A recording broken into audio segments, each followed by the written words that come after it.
नमस्कार। Health care today में आप लोगों का स्वागत। मैं doctor Shubhendra Bhushan Roy, senior orthopaedic surgeon.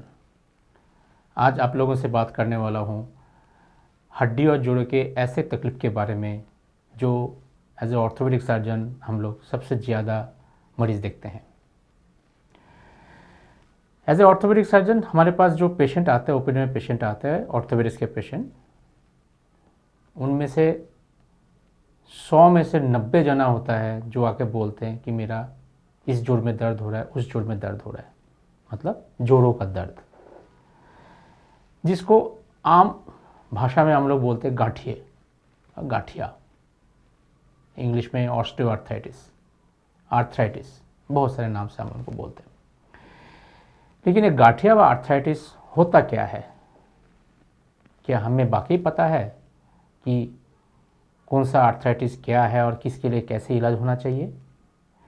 अधिकांश समय पे हमारा जो पेशेंट्स होता है वो इस चीज़ के कोई समझ ही नहीं होता है, वो समझ ही नहीं पाते हैं। चलिए बताते हैं आर्थराइटिस के बारे में।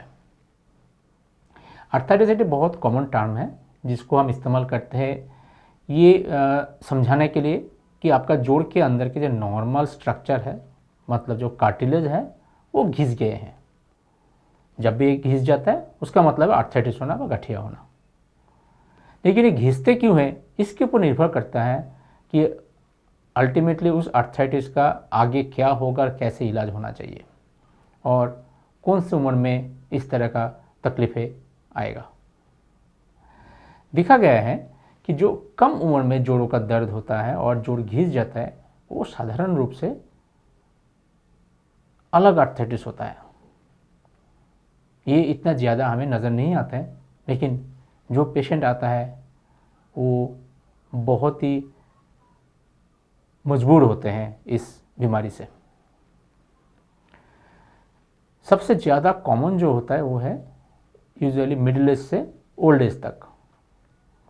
मिडिल एज से ओल्ड एज तक हम हमारे घर पे भी देखेंगे, हमारे दादा दादी, नाना नानी कि हमारे बुज़ुर्ग पेरेंट्स वो बोलेंगे घुटने में हाथ रख के, क्या दर्द हो रहा है उठने के टाइम, बैठने के टाइम। क्यों होता है दर्द? ये भी एक तरह का आर्थराइटिस है। ये बेसिकली उम्र की वजह से चलते चलते जो जोड़ का कार्टिलेज है, इस्तेमाल की वजह से जो घिस जाना बोलते हैं, जिसको हम डीजेनरेशन बोलते हैं, कोई बीमारी नहीं है ये।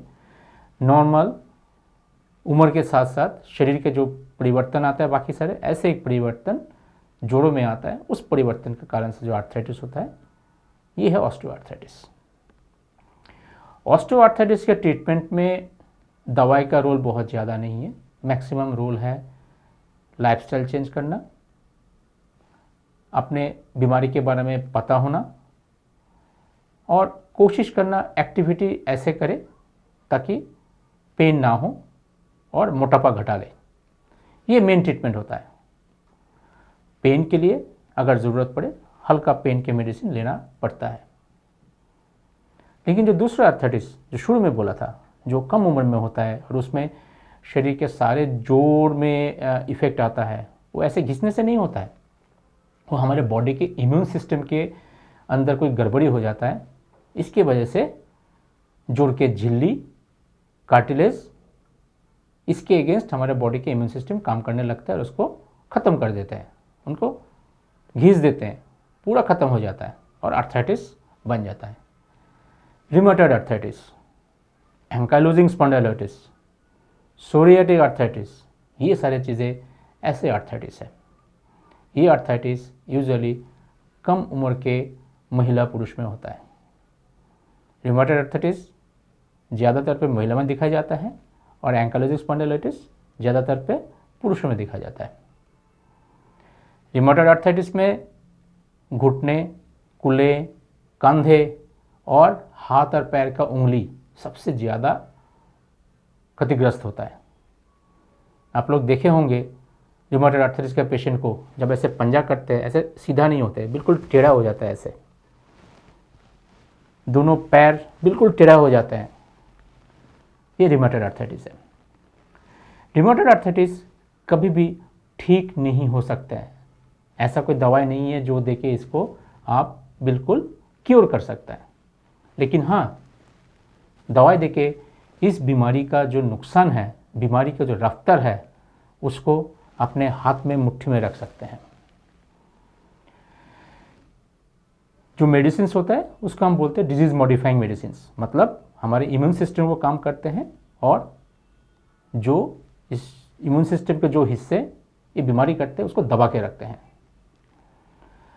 सही टाइम पे सटीक मात्रा में अगर दवाई लिया जाए तो रिमेटॉइड आर्थराइटिस को बिल्कुल काबू में रख सकते हैं और इसके दौरान जो नुकसान हो जाता है वो नुकसान को रोक सकते हैं।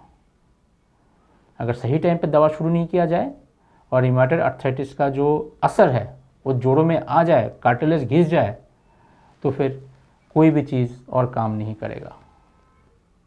इसीलिए अगर कम उम्र में किसी का जोड़ों के दर्द होता है, सारे जोड़ों में दर्द, शरीर के सारे जोड़ों में दर्द हो रहा है, स्पेशली सुबह नींद खुलने के बाद सारे शरीर अकड़ा रहता है, मुट्ठी खुलता नहीं है, काफ़ी देर तक सारे सूज जाते हैं, कम उम्र की महिला 15, 20, 30, 35 साल की, तो ज़रूर सोचना चाहिए कि इनका रिमेटॉइड आर्थराइटिस तो नहीं है।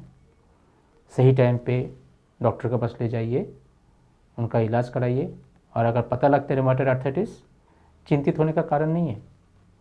नियमित रूप में दवाई लेने से इस आर्थराइटिस कंट्रोल पे रख सकता है।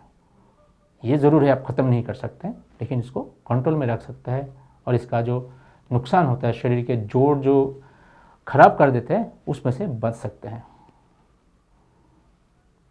झूठे आश्वासन पे इधर उधर से कोई भी इलाज नहीं लेना, कोई फ़ायदा नहीं है, आखिर में नुकसान आपका ही होगा।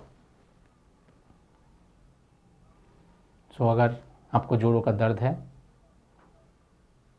तो ज़रूर आपके डॉक्टर से सलाह कीजिए, पता करिए किस तरह का आर्थराइटिस है।